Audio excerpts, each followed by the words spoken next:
I want to read you something in World Missions of Union Gospel Press by Beverly Jones. Evil is everywhere. There would probably be no dispute that cruelty, injustice, and treachery exist in some form in every locality on the planet.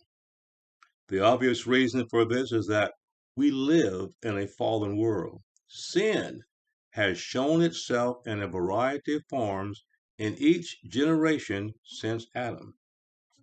Missionaries sent to fields throughout the world face the challenge of evil wherever they go, whether in their own communities or thousands of miles from home. Missionaries confront ignorance, depravity, and enemies of the gospel. Faithful missionaries are dedicated to the call on their lives to preach the gospel to their assigned people groups, no matter the risk. In 1956, a tragedy occurred to a missionary team in Ecuador. The five-member team was killed by members of the Wadani tribe they were attempting to evangelize. Nate Saint was the pilot who had flown the team into the area and helped the group make contact with the tribe. His companion, Jim Elliott, was a gifted Bible teacher who had been in Ecuador about 4 years. He, Saint, and three other missionaries were ambushed by members of the Wadani tribe and slaughtered on that day. One might think that after the abrupt and devastating loss, the mission would abandon the Wadani people. It certainly would be no surprise if future missionaries were deterred from approaching that area with the gospel. However, God targeted this tribe even more intently. He extended his love and forgiveness to the very people who had perpetrated the violent acts. Most amazingly, the people God sent in to share his profound love were Nate Saint's sister and the wives of the other men who had been killed. Their acts of kindness, forgiveness, and love drew the tribal members to open up their hearts to the gospel.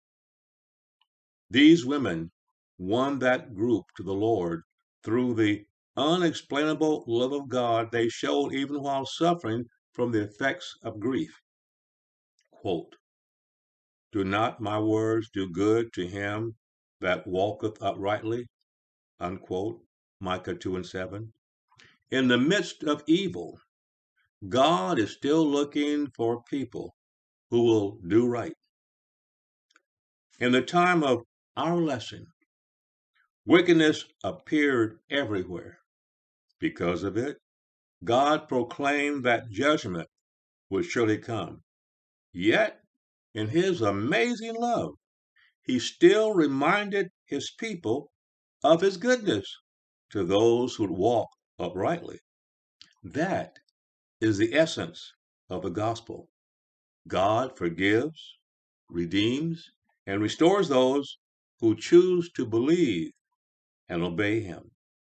We see this message threaded throughout our lesson and emphasized in the story of the Wadani tribe.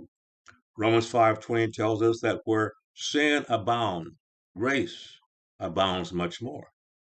God's mercy extends even through judgment, and his grace thrives even amidst sin.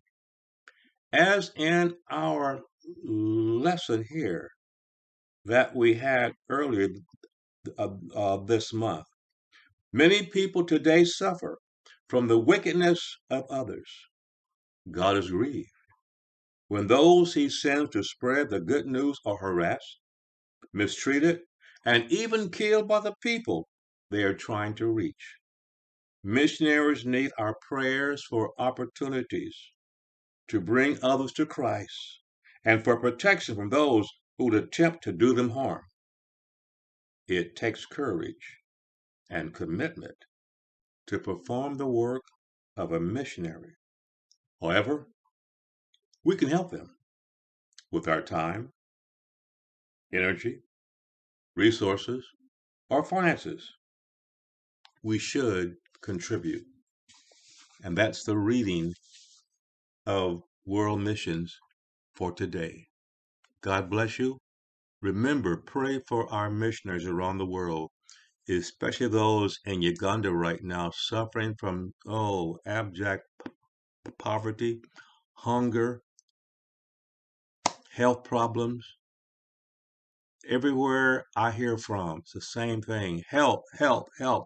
We're out of food. We have sick people. Pray for the sick people.